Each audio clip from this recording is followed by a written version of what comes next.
Hey guys, thanks for tuning in. This is a past episode taken from my podcast. I'm slowly moving my entire episode library to YouTube. Now, just as a heads up, there's no editing on these. You may hear me out of breath, traffic going by, and occasionally me tripping. It's literally just me talking in my phone while I'm walking around my neighborhood at night like a crazy person. Wonder what the neighbors think of that. Anyway, the episode info can be found in the description. With all that said, enjoy the show. Thank you so much for listening. Please like and subscribe. What is going on, podcast fam? This is Tanner from TammanBaseballFan.com. I know what you're thinking. What on earth is he doing another podcast 9 hours after the last one? Well, I gotta say, I just love it. I love being able to talk to you all about baseball cards. And I love getting all the call-ins of questions and topic suggestions.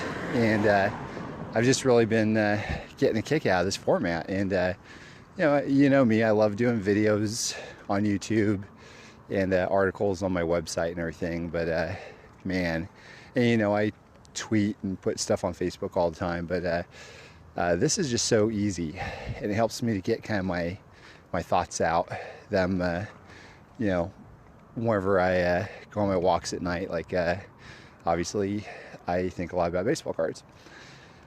And so plus, I gotta be honest with you, I think Holly and Atticus love each and every one of you to death, because I'm talking to you about baseball cards instead of them. So it's a nice little outlet for me. Thank you for allowing me to come over the radio waves over to you, and for interacting with me in this format. I appreciate it. It is fun, and in the future I do hope that you allow me to join you to be a part of your morning commute, or lunch hour, break hour at work, or nighttime whenever you're just messing around checking eBay for cards and everything. Which, by the way, check your eBay status, because I know they have an 8% eBay bucks for a lot of people out there. So it's kind of a ha-ha boo-hoo situation there, because just a week or two ago, I think Congress enacted something that required eBay to collect sales taxes for everybody. So not just some people, but everybody in the United States. So kind of a bummer, but these 8X bucks that have dropped for a lot of us, and it's probably good until tomorrow night, basically takes us back to that sweet time period a week ago when we didn't have taxes, at least for a couple days. So enjoy that. I hope you guys can get some really good stuff over the next day or so, and take advantage of the 8% eBay bucks. So with that said, the latest question I had called in was from Rachel. And hi, Rachel. Hope you're doing well. Her question to me was, what is your favorite type of baseball card from your childhood? And so my wheels started turning in my head quite a bit whenever I started thinking about this, because immediately my brain gravitated towards Mother's Cookies. And I'll tell you why. First of all, let's talk about Mother's Cookies for a while. I want to go through by memory, because I don't really remember the exact time period of when they started. But I think Mother's Cookies started in the early 80s, and I believe for the most part they stuck, at least they began on the West Coast. So you could have Mother's Cookies cards from the A's, the Giants, the Potters, I believe, Dodgers, Angels, the Mariners up north in Washington there, and trying to think if there's anybody else, because I believe a lot of teams didn't get any. I don't think you had Mother's Cookies for the Orioles or the Expos or Blue Jays, but I could be wrong. But I do know that they did have some for the Astros and for the Rangers. So I think it's just a few select markets. But as a California kid, I'll tell you, some of my greatest memories are tied into these baseball cards from Mother's Cookies. And so I'll kind of describe them to you just because it's kind of fun to actually verbally talk about what I remember them as. And so if you remember they were quite different from other cards in the 80s. So the 80s, for the most part, you had Topps, Fleer, and Donruss. And so there's no gloss or anything like that, and they're all 4 sharp corners. And 88 Score came in, and they had like a different feel to them. 89 Upper Deck was, came along, and it had an even higher end feel. Weird thing to me about this, and I'm really kind of just now start thinking about this. Like, why on earth wasn't Mother's Cookies a bigger deal? Like, they were beautiful. So when you had a Mother's Cookies card in your hand, it was like, how can I explain it? So there were no sharp corners. There were 4 rounded corners, no borders, and just these beautiful Kodak-like pictures that were just like snapshots in time from spring training. Like, you could, if you held the cards up to your nose, it's almost like you could smell the grass clippings from, like, getting ready to for a baseball game to be played. I mean, they were just beautiful, sharp, crisp, vibrant, bright pictures, and they literally were like photographs, but they had like the name and the team, of course, and they were like super, super glossy. So they were just like an incredible type of card, and to this day, I still love them. I think they're just absolutely beautiful, and so I don't know. I mean, personally, if I were to take a look at an 89 Mother's Cookies card versus an 89 Upper Deck card, I think the Mother's Cookies card looks way better. And there's no real huge design to them. It was all the photograph. Like, they relied on the photography, which was like always on point. And of course, it wasn't something that you could go and you could purchase a box of, so probably distribution had a lot to do with why they may not have done as well as the other cards. But man, us kids, we love those. I mean, much to my mom's chagrin, like, our pantry was filled with Mother's Cookies packages because we were always trying to get the cards, and it was so fun. It was kind of like that was the thrill of the hunt. There was going to like a Costco or whatever store had them, and you'd be so excited because you didn't know which card you're going to get. You'd have like a subset of Jose Canseco, a set of 4 cards, and you get a package, and you're just hoping and praying that, like, the card is like 2 of 4 because that's the only one you're missing, or the Mark McGwire set, or the Will Clark set, or the Nolan Ryan set. And I do remember, like, we spoke with somebody that was a dealer that we knew, and I think his name was Rodney, and I believe he went to our church.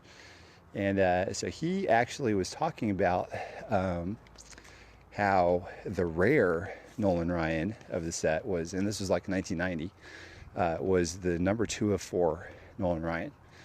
And he said, yeah, the way that you can tell which Nolan Ryan is the rare one is you have to go in 2 pallets deep on the 3rd row back of the cookie boxes, and that's always going to be 2 of 4 or something like that. So so funny. I do remember that I used to have a number of those. Like, we weren't these people that would buy like cases of product or anything like that at all. We didn't have any money to speak of growing up. So, but this is a fun little outlet, and we probably bought more cookies than we should have from a financial and health perspective. But nevertheless, I ended up with a number of Nolan Ryan cards that were number 2 of 4. And I just remember, got to keep them in the package, because the little cellophane wrapper that each card came in, and to make sure they're pristine. And I mean, that card is probably not worth more than like a quarter nowadays, but it's just so funny when you think about it. how our minds worked back then, and how we thought something was rare when by today's standards it's just simply is not. But I also remember, just the trading sessions that we'd have. And I wrote about this in my book, Confessions of a Baseball Card Addict, available on Amazon, if you want to check it out. But I remember a couple of my friends, Nick and Brian, and I've been super glad to be able to reconnect with Brian, by the way, through Facebook for like the first time in, I don't know, 25 years. Recently, and he actually picked up a book, so it's kind of fun to give that to him. But anyways, he and his brother, one time they lived like 4 or 5 houses down from us in California, and we grew up in Fresno, so it wasn't like a beach town or anything like that. It was more of a scarier section. But anyways, just so funny. They come over and like, hey Tanner, we got this Jose Canseco Mother's Cookies card, and I was like, oh man, so I want it so badly because I had never seen it before, and please remember, by the way, this is before the internet. So when you are looking for a card like this, you have no idea what it looks like. The only way you know it is when you see it, and it's kind of like, I remember that being the case for the 1989 Donruss Bonus MVPs card of Canseco. I had no idea what it looked like until I saw it in one of my friend's binders. And I go, oh man, I gotta have it. I mean, what is it, like a penny card now or something? But anyway, so Nick and Brian come over, teasing me with this Jose Canseco Mother's Cookies card that I had never seen before. I was just drooling because, like, look, we gotta get through a number of these cookies in these bags in the pantry, as many as my mom will allow each day, before we can pick up another box of cookies and hopefully get the Canseco that they landed. But anyway, so I was obviously an A's fan. They were a Giants fan, and they were heavily into Will Clark. So I threw up all kinds of trade possibilities, and they just wouldn't budge. And then my dad came home, and he goes, hey Tanner, guess what? Got some more Mother's Cookies cards. And he pulls out one of them, and it's a Will Clark, and it's a Will Clark that they do not have. And so just like that, I had a lot more leverage to pick up the Canseco card that I did not yet have, and I had only known existed for the last 30 minutes or something. So we ended up doing a deal, and it just it's fun because this is my childhood, guys. Like, this is how things were in California. You, in the 80s and 90s, like, you buy packs of cards from the shop. You go to any store, because any store with any brand, there would come baseball cards would come with them. So Pepsi, even Purina would have baseball cards with them. Shoot, there's like a dog food that would have a picture of a baseball player with their dog. I mean, they were everywhere, and us kids craved that stuff because it wasn't just a matter of, oh, Topps Fleer scored Donruss or whatever. We didn't care about licensed versus unlicensed. We just saw something different. And it's not like today where there's like a virtually unlimited supply of different cards all over the place. That's just not how it went. But also to supplement, before I go off of Mother's Cookies, I gotta say, a couple other things. So I remember when I first moved to Texas, we went to the Astrodome for an Astros game. And I remember it was like a baseball card giveaway, which was pretty brilliant. At this point, 93, I think it was, 94, trading was kind of going the way of the buffalo, so to speak. And, it was more buying and selling, I guess. But Mother's Cookies really made a concerted effort to bring trading back. So the giveaway night was a package of Mother's Cookies cards, just the cards themselves.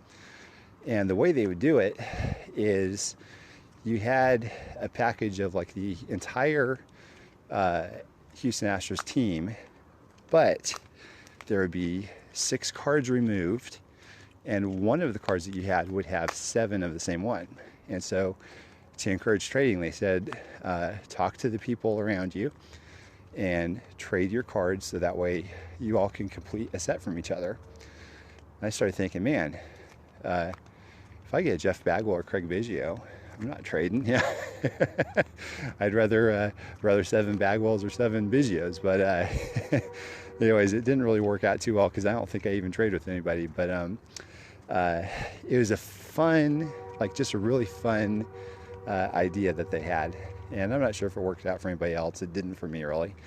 But the last thing I have to say about Mother's Cookies is, believe it or not, there's a Mother's Cookies card. Well, 2 things, I guess. There's a Mother's Cookies card that I decided to buy back for my collection after selling it.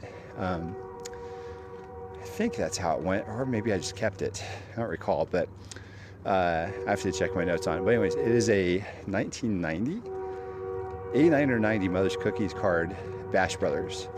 You have Jose Canseco, Mark McGwire on the front, and they both signed it. And this is before, of course, the whole steroid thing. So nowadays, McGwire will not sign anything with Canseco on it. He just refuses to. And it's unfortunate. So this is kind of more of a scarce item because this is before time when they're at odds with each other. So it's kind of a fun thing that the signatures are more or less dated back then to when they were on the same team, and they were the Bash Brothers and all that. So both guys went on to do different things with their careers aside from just being a member of the Athletics, and it's a fun piece to have. But probably the one thing that means even more to me, just from a personal perspective, and it's kind of might be perjuring myself from my last blog or my last podcast from earlier today. I don't know, but there's literally one baseball card that I can think of that I kept since I was a child, and it's Mother's Cookies card. It is I think it's a 1990 or 89, and it's like some sort of like an anniversary style card or something of Canseco. So I remember growing up, the card of Mother's Cookies to have was an 86 Mother's Cookies Canseco. And I traded for what I thought was an 86 Mother's Cookies Canseco from a friend that was on my baseball team when I was a kid named Tony. And I remember the card because I was excited about it, and it was bent, like you would never go for something like this nowadays unless it was like a pre-war card or something. But this was bent to death, and I picked it up. I remember being a little disappointed that it was like a remake from 89 or 90 as opposed to the actual 86.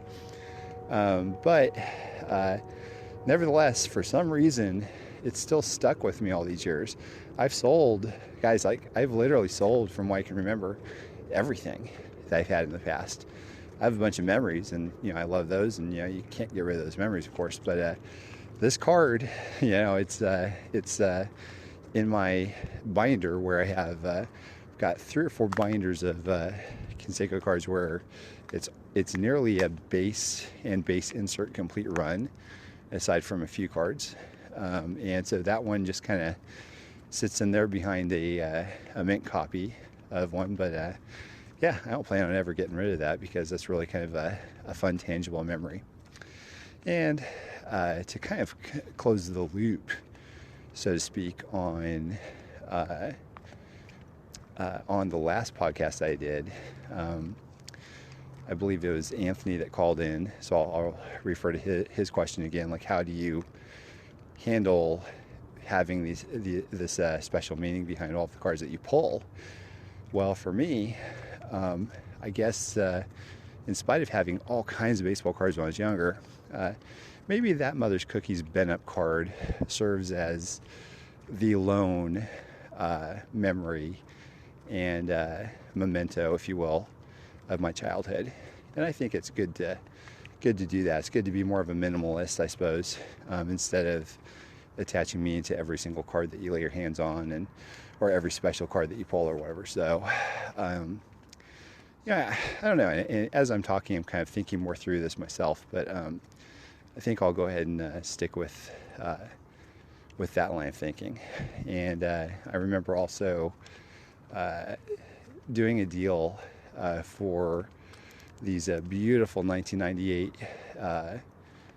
were they Pinnacle mirror certified cards. There was I was the first one ever in public to actually get all of them, like the base, the red, the mirror blue, the mirror gold, and they're beautiful cards. I'll have to tell the story, some other time, but because it's really fascinating, it's an incredible story. But I ended up selling everything except for the one mirror red, which was the card that that came to market first. Out of basically everything except for a couple stragglers over the past couple decades. And so while it would be much better to have like the entire rainbow, of course, the ones I mainly care about are the mirrors, but I would say out of all the mirrors, this red holds most significance to me because of just how it came to market first and what happened whenever everything that needed to happen to come into my collection. So it's kind of fun to establish meaning and personal value on certain cards like that instead of saying I now have to get the entire run, because I'm definitely not a fan of purchasing necessary evil cards.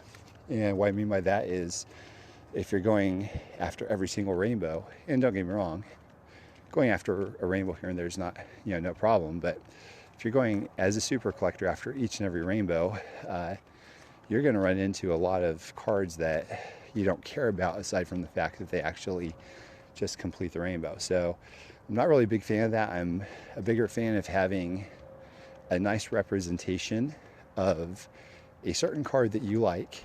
And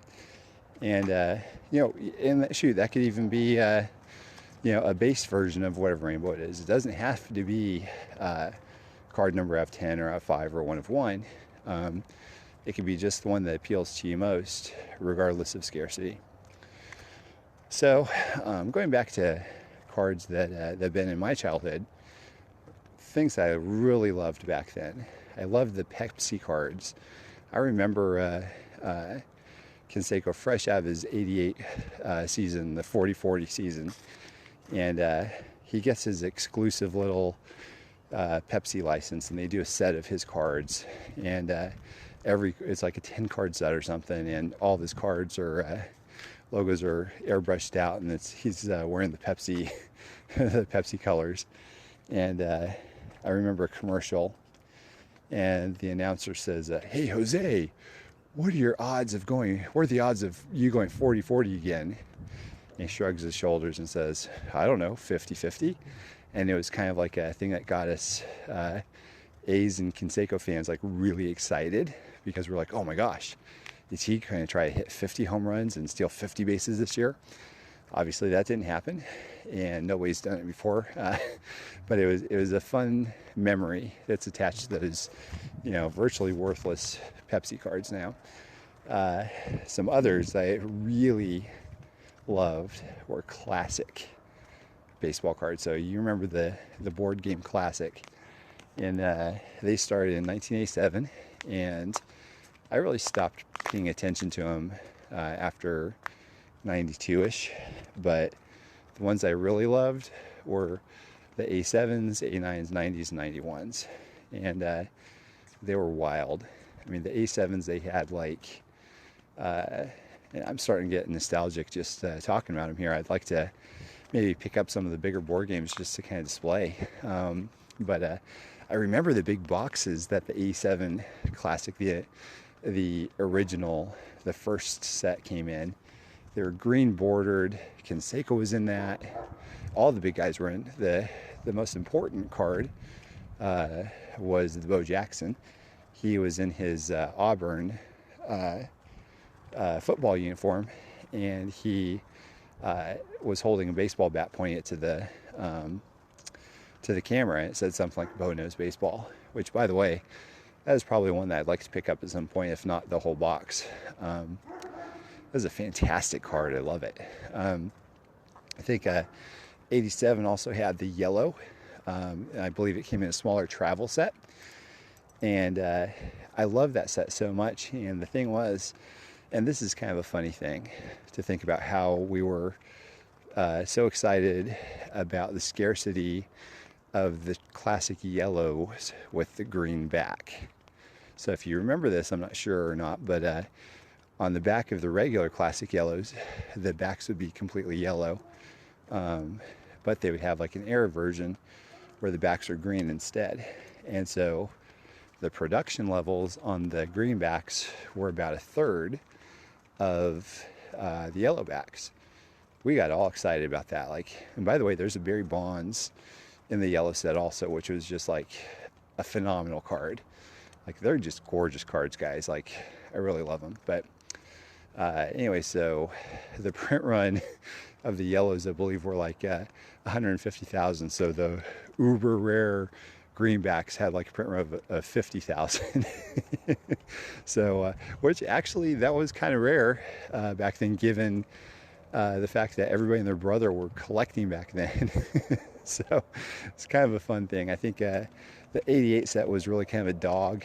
I think they had a red set and a blue set or something, which is kind of fun to put them next to the green and the yellow from the year before, because it had kind of like a rainbow feel to it. But other than that, there's nothing really to write home about for those cards.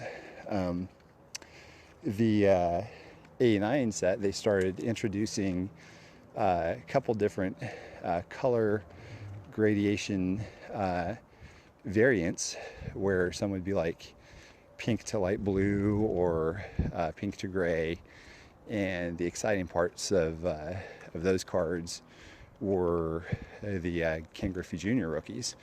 Of course, I mean, they were highly sought after cards, and really beautiful in their own rights too. Reminiscent almost a little bit of 89 Donners, but not so much.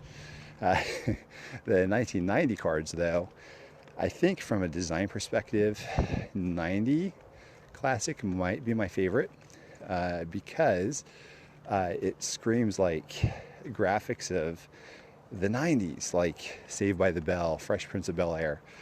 That's the design. I mean, holy smokes, I just remember the bright yellow borders with these like blue splotches, and then same with the blue borders with the yellow or pink splotches, and pink borders with the blue splotches. It was tremendous. And they also did a big board game set of that as well, so might be something I want to pick up just for display purposes at some point.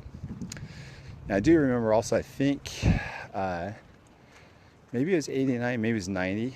In 90, I think it was 90, they started doing the classic sets, the smaller ones, in like the see-through plastic handheld carrying case thing. And remember, the back of it had like the little spinner for the game itself. And it was just really kind of a fun, odd thing to package them as. But we really enjoyed them. So I'm telling you all, like, the more I'm talking about them, the more I'm getting excited about possibly picking up a few of these here just to kind of display or something in my office. But 1990 also, I'd probably say the number one card that everybody loved was the one that said Nolan Knows Bo, and it had a picture of Nolan Ryan holding the 87 Classic Bo Jackson card, basically talking about how he dominated him in his career. And so that was kind of a fun one. And last but not least, the last year of Classic that I'll talk about is 91. It had a kind of a little more refined feel to it as far as design goes. A little more subtle than 90. And I think there are 3 flavors of colors, like purple, then blue, and then red. Very, very nice looking. And there, again, there's one of them that had the big the big board game. And I remember the one card that was probably at the top of everybody's list for 91 was the David Justice card. And I remember they put a gavel in his hand and put a judge's gown on him and put him in like a courtroom setting, and it was a fun card. And yeah, I know 91 I think was also when they had like the four aces, Todd Van Poppel, Kirk Dressendorfer, Joe Slusarski, and I feel like there's I don't know. I don't remember the fourth guy. It's going to drive me nuts. One of those guys I'm Facebook friends with. So, man, I think I'm Facebook friends with Joe. But anyways, yeah, there's one other guy. But the A's had some very promising pitching. But, they definitely didn't pan out to be the way, like the Braves had him with Maddox, Glavine, Smoltz, and Avery. But still, just a fun little card that they did. And, Classic did a fantastic job across the board with their cards, at least from A7 to 91. Really love those cards. So some more that I can think of are obviously the Kmart cards, the KB cards, all of those cards that way. Toys R Us, oh man, I love Toys R Us.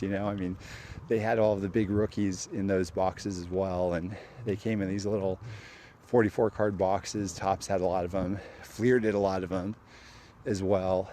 89 Fleer, best of baseball now. I don't remember what it's called. Baseball MVPs. The Canseco in that set. I have so many fond memories about that card. They were, if I remember correctly, I'll have to check my binder when I get back home, but there's like a green top and green bottom and yellow sidebars. And I don't know why, but that's always stuck out in my head as just being a card they loved. Fleer also had the sluggers versus pitchers sets, which were great. But yeah, all that to say, as far as my favorite card type from growing up, I don't know. Might have to be a toss-up between Mother's Cookies and classic cards. So, the hard thing for me is I loved all of them except for 89 Bowman and the Topps big cards. I hated those because they're just too big. But anyways, I loved all of them. But yeah, classic and Mother's Cookies, those are definitely could be numbers 1 and 2 on any given day. So that's my answer for that question, and love to hear your answer. What are your favorite cards from your childhood that sticks out? Please tweet me at TanmanBBFan or email me tanmanbaseballfan@gmail.com.